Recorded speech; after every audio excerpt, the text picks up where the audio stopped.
Mag-isa lang po ako niyan. Nandito ako sa daan namin. Papunta po kami sa... Punta lang ako. Ako lang mag-isa kamo. Ako lang. Mamaya gagabihin ako. Video ko sa inyo. Ayan. Mula nung bata pa ako hanggang ngayon. Ito. Dito yung area namin. Puro ano siya. Ay walang tao, walang kabahay-bahay dito. Kami lang. Walang kapitbahay. Kami lang mga magkakapatid dito noon. Tapos yung ibang mga klase namin doon sa kabilang ano, kabilang lugar. So ganito lang guys yan. Haba ng ano na yan, daan ito. Pag natapat kami doon sa kinatatakutan namin dito, alam na, takbo na yan. Kapit-kapit na namin yung chinilas namin dito. Ayan o. Dito may multuro dito. Sabi nila. Pero hindi ko pa man nakita. May multuro dito.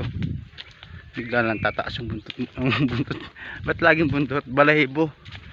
Laging Ayan na po. Dito lang guys kami. Sa probinsya ngayon. Pakita ko yung place namin dito sa inyo. Ito po yan. Ito po yan. Yung mga aso, hindi ako inantay ng aso. Lalakad kami dito. Wala akong bahay dito ng iba. Maliban sa amin lang. Wala akong kapit bahay dito. Malalayo ang pagitan ng bahay dito. Kaya medyo malungkot po pag hindi kayo sanay dito sa area namin. Pero lahat naman po mga pagkain dito sariwa lahat. Ay, ito. Ang marinig nyo po dito puro huni lang ng mga ibon. Ayan. Ayan yung bahay. Layo. Ayan o. Puro ibon lang marinig nyo dito. Mula ako kami ng bata hanggang high school. Araw-araw namin ito nilalakad mula dito sa school, bahay hanggang school. Ayan. Ganito po yan.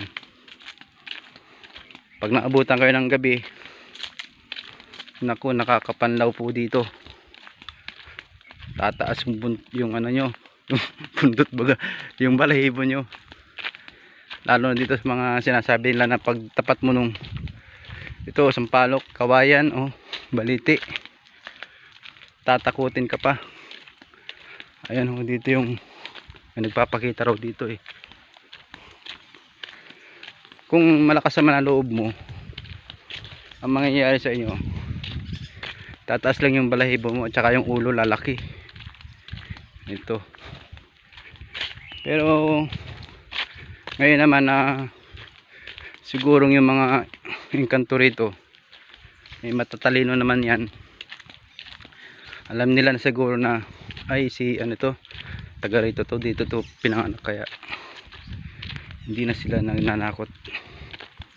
Kahit na ilang dekada na kami hindi umuwi dito sa probinsya namin, siguro kilala na kami ng mga engkanto rito. Tingnan mo yung area nito. Ayun, mag-isa lang po ako dyan. Mamaya pag ginabi ako, magbibideo ako mamaya.